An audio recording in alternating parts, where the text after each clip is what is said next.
와, 2024년 블로거들 다 좆됐다. 와, 사업자들 마케팅도 좆됐다.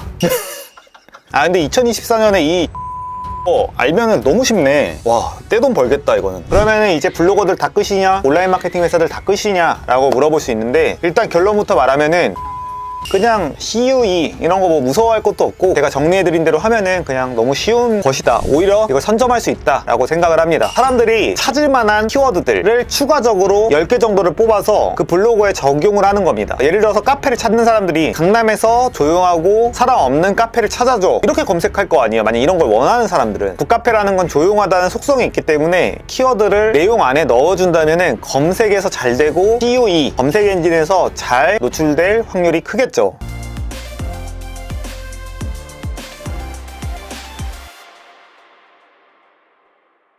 네, 이상한 마케팅 대표 자청입니다. 그리고 역행자라는 책으로 이제 1등을 했었던 작가이기도 합니다. 마케팅을 조금 아시거나 블로그를 해보신 분들은 알겠지만 지금 난리가 났어요. 왜냐면은 네이버에서 이제 곧 CUE라는 이제 새로운 알고리즘이 도입이 되죠. 일단은 CUE가 뭔지 네이버에서 영상으로 설명한 게 있어요. 그거를 짧게 보여드리도록 하겠습니다. 새로운 AI 검색 Q를 만나보세요. 이젠 떠오르는 질문을 대화하듯 검색해보세요.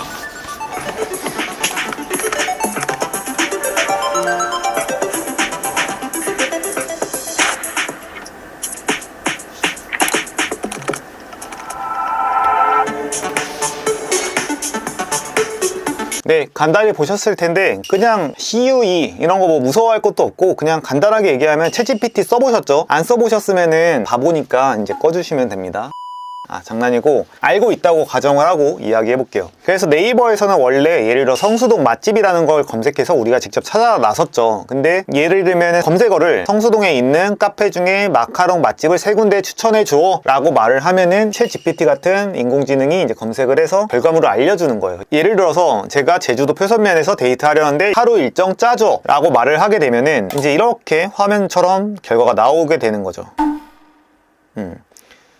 그래서 지금 이제 화면을 보면은 일요일 양평에서 데이트하려는데 6시간 동안 맛집이랑 카페 일정 짜줘 라고 검색을 했어요. 보통 네이버에서는 이렇게 하지 않죠. 평소 같았으면 양평 맛집, 양평 카페 일일이 찾아서 내가 서칭까지 했어야 됐죠. 근데 이제 지금 검색 결과를 보면은 두물머리를 가고 수목원을 가고 하우스 베이커리, 여기가 이제 유명한 카페예요. 여기를 갔다가 이제 이렇게 가라. 그래서 카페 2개랑 데이트 코스 4군데를 이제 짜준 거예요. 아마 시간이 지나가면은 이것보다 훨씬 더 정확하게 아예 네이버 지도까지 링크까지 넣고 사진까지 넣어서 보여줄 확률이 굉장히 큽니다. 사람들이 이렇게 질문할 수 있어요. 그러면 이제 블로거들 다 끝이냐, 온라인 마케팅 회사들 다 끝이냐 라고 물어볼 수 있는데, 일단 결론부터 말하면은 전혀 아니죠. 그냥 이 알고리즘만 예측하면은 오히려 마케팅이 더 쉽지 않을까라고 저는 생각을 합니다. 일단은 한 5년 10년 뒤면은 완전히 이제 CUE 이거에 완전 먹힐 수도 있는데, 일단은 2, 3년 동안은 제가 봤을 때는 네이버 기존 형태랑 CUE랑 비등비등하게 갈 것 같아요. 오히려 이게 나오고서 1년간은 CUE를 별로 안 쓸 확률이 큽니다. 근데 나중에 가서는 기가진이라던가 빅스비처럼 이제 핸드폰에다가 뭐 이거 알려줘 하면은 정확도가 굉장히 높게 나올 거기 때문에 나중에 가서는 사람들이 이걸 많이 쓸 확률이 큰데, 초기에는 이제 많이 어설프고 그리고 사람들한테 익숙하지도 않고 완전 어린 친구들 중심으로 일단 퍼져나갈 거기 때문에 어쨌든 결과적으로는 네이버는 살아있을 것이다 라고 저는 봅니다. 일단 CUE에 적응하기 위해서 어떻게 해야 되느냐 라고 결론부터 이야기하면은 기존에 했던 거를 그냥 하면 됩니다. 그거 플러스 제가 꿀팁을 몇 가지를 이제 알려드리면은 이건 너무 쉽다라고 생각을 합니다. 근데 저는 이걸 자신있게 말할 수밖에 없는 게, 저는 2018년도에 검색 엔진이 어떻게 변화할 것인가를 예측을 했고 다 맞았고, 지금 벌써 5년이 지났는데 지금은 더 똑똑해졌죠. 지금은 직원도 100명이 넘어가고 역행자 1등 작가 갑자기 홍보 들어갔는데 그때보다 또 더 천재적이게 됐단 말이에요. 아, 죄송합니다. 그래서 일단은 CUE를 제가 활용한 거를 한번 간단히 보고서 추가 설명을 해보도록 하겠습니다. 자청의 장점을 5가지 알려줘. 이런 것도 자청이 만약에 이제 누군지 처음 봤어. 그러면은 이거를 일일이 검색을 했어야 됐단 말이에요. 그럼 CUE에 이제 검색을 합니다. 근데 이걸 보여주는 이유는 메커니즘을 이해하기 위해서 말을 하는 거예요. 그러니까 자청의 장점, 첫 번째 사업을 뭐 많이 했대. 그리고 두 번째 마케팅 능력이 좋대. 세 번째 자기개발 분야에서 활약도 했고, 네 번째 인간적인 면모. 그래, 알고리즘도 알고 있는 거야, 내가 F라는 거를. 그리고 5번째 기부 활동. 제가 이제 책을 기부하죠. 와, 이거는 진짜 잘 나왔다. 자청은 마케팅 분야에서도 뛰어난 능력을 발휘하며 자신의 사업 분야뿐만 뿐만 아니라 다른 기업들의 마케팅 전략도 수립해주고 있습니다. 이거는 조금 신기한데, 그러니까 이게 이제 자청 장점이라는 걸 검색을 해서 챗GPT가 결과물을 내놓는 거예요. 되게 상대적으로 정확하죠. 그래서 여기서 중요하게 봐야 될 거는 여기 위에 보시면은 이 검색을 했을 때 자청 장점 검색 중, 자청 성공 이유 검색 중, 자청 사업 전략을 검색 중이라는 거예요. 이게 알고리즘적으로 뭐냐면은 자청의 장점을 5가지 알려줘라고 했어요. 그러면은 이 챗GPT에서는 단순하게 자청 장점을 검색해서 거기에 있는 정보들을 다 모아서 그걸 요약하는 수준이 아니라는 거예요. 그래서 여기서 보면은 이제 곁다리라고 하는데, 저는 자청의 장점을 검색했을 때 알고리즘이 타고 가서 자청 성공 이유, 자청 사업 전략, 이 2가지까지 가게 된 거예요. 이게 연결이 돼서 그 키워드까지 검색을 해서 그 결과물을 바탕으로 검색 결과를 발표하는 거죠. 지금은 어설픈데도 이 정도인데 나중에는 훨씬 뛰어나질 것 같고, 그리고 강남에 있는 북카페를 추천해줘 라고 말을 해요. 그럼 강남에 있는 가장 뛰어난 카페가 어디죠? 나오나요? 네, 1번 서울 욕망의 북카페라고 뜨죠. 제가 운영하는 이제 북카페인 건데 이런 검색 결과가 나왔어요. 그러면은 이게 알고리즘적으로 어떻게 이런 결과가 나오냐, 그냥 간단해요. 챗GPT가 뭐 천재나 어떤 추론을 하는 게 아니에요. 그냥 강남 북카페를 쳤을 때 제일 많이 언급된 곳이 욕망의 북카페라면은 그거 플러스, 그리고 블로그도 많이 있어, 네이버 지도도 최적화가 되어 있어, 종합을 해서 1등을 욕망의 북카페라고 선정을 한 거예요. 여기서 그러면 뭐예요? 결론적으로는 네이버 지도랑 블로그를 최적화했냐 안 했냐, 거기서 포스팅을 했냐 안 했냐가 이제 관건이라는 거예요. 그래서 결론적으로는 CUE가 나온다고 했을 때 네이버 지도랑 네이버 블로그가 무의미하냐 라고 했을 때 무조건 오히려 영향이 있다 라고 봐야겠죠. 그래서 CUE가 나오더라도 네이버 블로그는 꾸준히 하고 공부도 해야 되고 다 해놓을 필요가 있다 라고 보는 거예요. 예를 들어서 안산에 있는 이혼 전문 변호사를 추천해줘 라고 검색을 했어요. 그러면은 여기서 챗GPT가 창의적으로 하는 게 아니라 결국에는 블로그랑 네이버 지도랑 사람들이 얼마나 언급했느냐, 얼마나 신뢰도가 높은 블로그, 강력한 블로그가 언급을 했느냐가 관건이겠죠. 그래서 결론은 그냥 똑같다. 그럼 어떻게 하면 조금 더 적응을 할 것인가 라고 이제 질문이 나오겠죠. 일단은 뻔한 이야기인데, 첫 번째는 결국에 네이버나 유튜브나 인스타그램이나 이런 플랫폼들이 원하는 거는 결국 우리 플랫폼에서 오래 머무는 걸 원해요. 오래 머물러서 여기서 제공하는 광고를 봐줘야지 플랫폼들은 돈을 벌어요. 결국엔 질 좋은 컨텐츠를 생산하는 게 제일 관건이기 때문에 결국 블로그에 품질 있는 글을 쓰는 거예요. 상업적이게 그냥 대충 쓰는 게 아니라 진짜 검색을 한 사람이 이제 오랫동안 머물 수 있는, 이 사람한테 진짜 도움이 될 만한 글을 쓰는 게 이제 당연한 거고, 이거는 뭐 뻔한 거니까 얘기 안 할게요.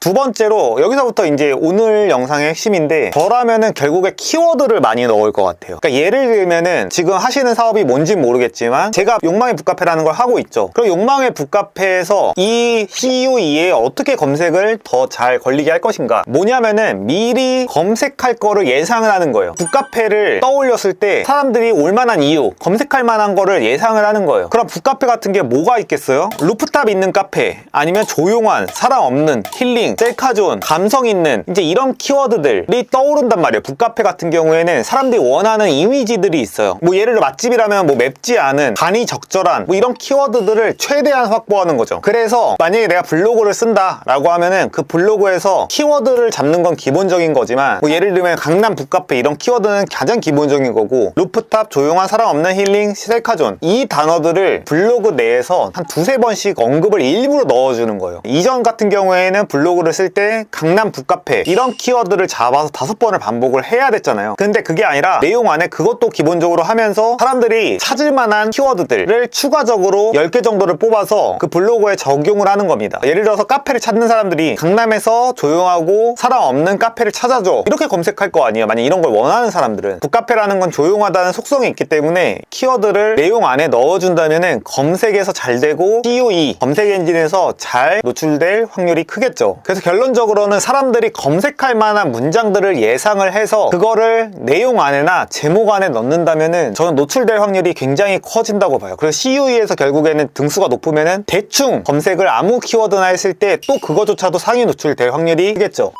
PD님이 질문하셨는데 그럼 사람의 마음을 어떻게 예측하느냐, 그건 자청의 2번째 책을 보시면 됩니다. 아니 장난이고, 근데 이거 이 정도로 할 수 있잖아요. 예를 들어서 내가 만약 치과를 운영해, 그러면은 떠오를 수 있잖아요. 그러니까 치과를 가는 사람들이 어떤 걸 검색할까? 안 아픈, 치료기간 짧은, 뭐 이런 사람들이 원하는 문장, 단어들이 분명히 있을 거고, 이런 것들을 네이버 블로그 안에다, 아니면 카페, 어떤 글에다가 넣는 사람이 결국에는 좀 더 유리할 것이다. 근데 이것보다 더 중요한 거는 글쓰기고, 이거 같은 경우에 초사고 글쓰기라고, 그냥 그 아래 댓글에다가 제가 글쓰기 관련된 거는 댓글로 달아드릴 테니까 이제 참고를 해주시면 될 것 같습니다.